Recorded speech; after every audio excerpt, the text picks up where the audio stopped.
Welcome back. పార్టీల విమర్శలు సరే, అసలు ఈవీఎంలను ట్యాంపర్ చేయొచ్చా?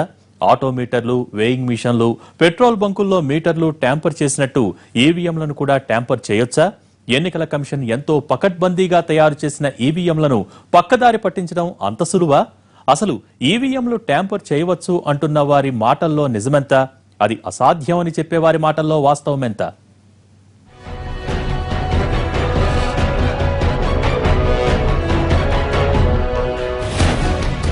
మన దేశంలో తొలినాటి నుంచి బ్యాలెట్ విధానమే అమల్లో ఉండేది. బ్యాలెట్ పేపర్ మీదే అభ్యర్థుల పేరు, గుర్తు చూసి పక్కనే ముద్ర వేసేవారు. అయితే రిగ్గింగులు చేయాలనుకునే వాళ్లు కొందరు బలవంతంగా ఓట్లన్నీ ఒకే గుర్తుకు వేసి బ్యాలెట్ బాక్సుల్లో వేసేసేవారు. ఇంకొందరు దానిని నిరసించడానికి బ్యాలెట్ బాక్సుల్లో నల్ల ఇంకు పోసేవారు. ఒక్కో బ్యాలెట్ పేపర్ మీద 16 మందికి మించి అభ్యర్థుల పేర్లు పట్టేవి కాదు. ఇక ఎక్కడైనా ఎక్కువ మంది అభ్యర్థులు పోటీ చేస్తే వాళ్లందరికీ బ్యాలెట్లు ముద్రించడం కష్టమయ్యేది.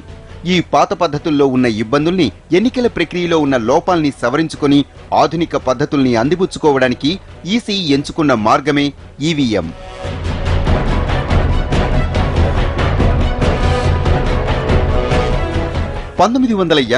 ఎన్నికల్లో దేశంలో తొలిసారిగా ఈవీఎంలు వాడి ఎన్నికలు నిర్వహించారు. ఆ ఎన్నికల్లో కేవలం 10 లక్షల ఈవీఎంలతో ప్రయోగాత్మకంగా ఎన్నికల ప్రక్రియ నిర్వహించారు. అది సత్ఫలితాలనివ్వడంతో ఇప్పుడు దేశవ్యాప్తంగా ఎన్నికలకు 50 లక్షలకు పైగా ఈవీఎంలను వినియోగిస్తున్నారు. అత్యంత పకడ్బందీగా తయారు చేసిన ఈ ఈవీఎంలు గడిచిన 29 ఏళ్లలో లోక్సభ, అసెంబ్లీ, స్థానిక సంస్థల ఎన్నికలతో సహా ఎన్నో ఎన్నికల్లో అభ్యర్థుల భవితవ్యాన్ని నిర్ణయిస్తున్నాయి.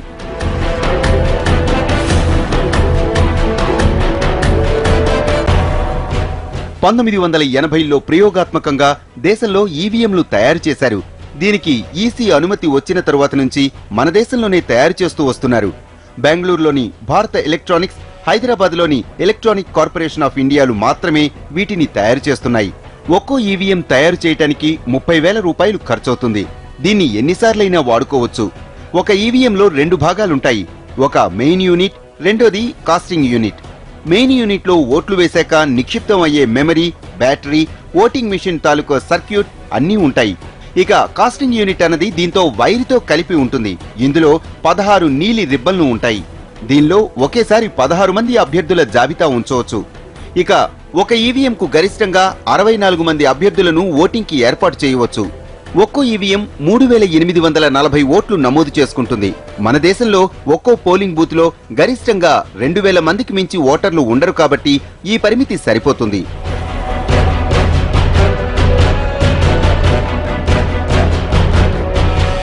ఈవీఎంలు తయారు చేసేటప్పుడు చాలా పకడ్బందీగా ప్రోగ్రామింగ్ రాస్తారు. ఒకసారి దీనిని ప్రోగ్రామింగ్ చేసి సర్క్యూట్ బోర్డు మూసివేస్తే దాని తయారీదారులు కూడా దాన్ని మార్చలేరన్నది ఈసీ చెబుతున్న మాట. అది కూడా వాస్తవమే. ఈవీఎంలో తయారు చేసిన ప్రోగ్రామింగ్ ను మార్చటం సాధ్యపడదు. అయితే మెయిన్ యూనిట్ ను ఓపెన్ చేసి సర్క్యూట్ ను మారిస్తే దీన్ని ట్యాంపరింగ్ చేయవచ్చుననే విమర్శలు ఉన్నాయి.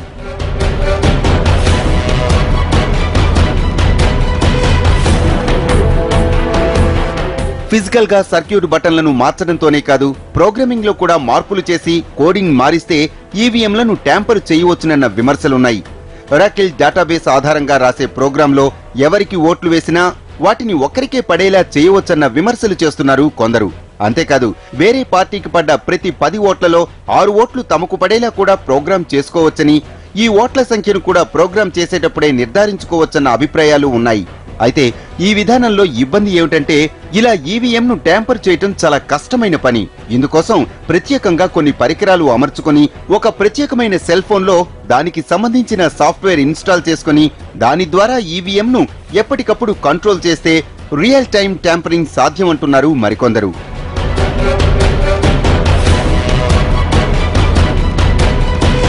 మేము ఒక ఒరిజినల్ ఈవీఎం, ఒక భంగపడ్డటువంటి ఎంపీ గారు, ఓడిపోయిన ఎంపీ గారు ఇచ్చినటువంటి ఈవీఎంను మేము ప్రత్యక్షంగా ఇంటర్నేషనల్ ఎక్స్పర్ట్స్ మరి మేము కలిసి ఆ ఈవీఎంను ట్యాంపర్ అవకాశాలను మేము ప్రత్యక్షంగా చూడడం జరిగింది. అందులో ఎన్నో విధాలుగా ట్యాంపర్ చేయడానికి అది డిజైన్ చాలా దారుణమైన డిజైన్. అది దాంట్లో మేము 2 ప్రధానమైన అంశాలను మాత్రం నేను ఈ దేశంలో ఉన్నటువంటి అన్ని మీడియాస్ ముందు, TV9 మరియు ఇతర మీడియాలు, అన్ని జాతీయ మీడియాల ముందు మేము చూపించాం. ఏంటంటే, ఒకటి, రిమోట్లో 30 మీటర్ల దూరం, అంటే దాదాపు ఒక 30 మీటర్ల గోడౌన్లో ఎన్నికలకు పోలింగ్ డేకి కౌంటింగ్ డేకి మధ్యలో ఉన్నటువంటి ఈవీఎంను రిమోట్ ద్వారా ఎలా ట్యాంపరింగ్ చేయొచ్చు ఒక అంశం. రెండో అంశము, ఒకవేళ గోడౌన్లో ఉన్నటువంటి స్టోర్ కీపర్ కనుక ఒకవేళ ఓట్లు మార్చాలనుకుంటే ఎలా చేయొచ్చు. ఈ 2 అంశాలని మేము ప్రత్యక్షంగా ఈ దేశంలో ఉన్నటువంటి అన్ని ఛానళ్లకు మేము చూపించాం. ఒక ఈవీఎం మెషిన్ను గవర్నమెంట్ స్టోర్స్లో నుంచి తీసుకొని దాన్ని ట్యాంపర్ చేసి డెమాన్స్ట్రేషన్లో ఇలా ట్యాంపర్ చేయొచ్చు అని చూపించడం జరిగింది. దాని మీద కేసు కూడా అయింది, మహారాష్ట్రలో అనుకుంటా ఆయన కేసు కూడా అయింది. నేను చెప్పేది ఏంటంటే ఈవీఎం ఏదైతే ఎన్నికలకు వాడుతున్నారో అది నా కంట్రోల్లోకి వచ్చినప్పుడు నేను దాన్ని ట్యాంపరింగ్ చేయొచ్చు. అది నా కంట్రోల్కు రాకుండా స్ట్రైట్గా ప్రభుత్వం యొక్క కంట్రోల్ నుంచి రిటర్నింగ్ ఆఫీసర్ దగ్గరికి ఎన్నికల స్థానానికి పోలింగ్ బూత్కు పోతే ఇంకా దాన్ని ట్యాంపర్ చేయలేదు. ప్రయత్నిస్తే ఈవీఎంను ట్యాంపర్ చేయటం పెద్ద విషయం కాదని చెప్పేవాళ్లు, ఈవీఎంను ట్యాంపర్ చేసి చూపించేవాళ్లు కూడా చాలా మందే ఉన్నారు. ఇప్పటికే ఈ విషయం ఈసీని దాటి సుప్రీంకోర్టు మెట్లు కూడా ఎక్కింది. 2010 ఫిబ్రవరిలో జనతా పార్టీ అధ్యక్షుడు మాజీ కేంద్ర మంత్రి సుబ్రహ్మణ్య స్వామి ఈవీఎంల విశ్వసనీయతను సవాల్ చేస్తూ సుప్రీంకోర్టులో పిటిషన్ దాఖలు చేశారు. 2009 ఎన్నికల్లో వాడిన ఈవీఎంల్లో మతలబులు జరిగాయని ఆరోపించడంతో పాటు చాలా ఏళ్లుగా ఈవీఎంలను ట్యాంపర్ చేస్తున్నారంటూ ఆయన ఆరోపించారు. ప్రస్తుతానికి సుబ్రహ్మణ్య స్వామి అధికార పార్టీ నాయకుడు కావడంతో ఈ అంశంపై నోరెత్తటం లేదు. ఒకవేళ భవిష్యత్తులో అధికారాలు తారుమారైతే మళ్లీ ఇదే విషయంపై వాళ్లు కూడా విమర్శలు చేసే ప్రమాదం లేకపోలేదు.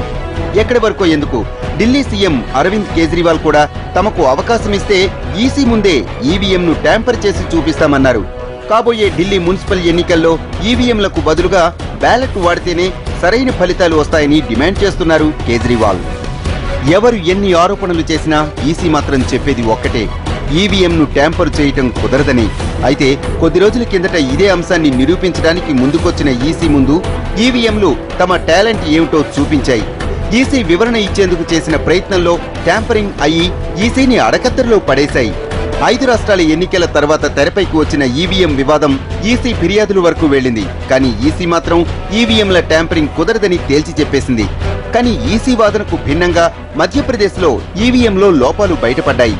ఈవీఎంలపై రాజకీయ పార్టీలు విమర్శలు గుప్పిస్తూ ఉండడంతో బీండ్ నియోజకవర్గ ఉప ఎన్నికల సందర్భంగా ఆ రాష్ట్ర ఎన్నికల కమిషన్ ఈవీఎంలను మీడియా ముందు ప్రదర్శించింది. ఏ పార్టీకి ఓటు వేశారో తెలిసేలా ఎలక్ట్రానిక్ రిసీట్ ను కూడా అందించే ఏర్పాటు చేశారు.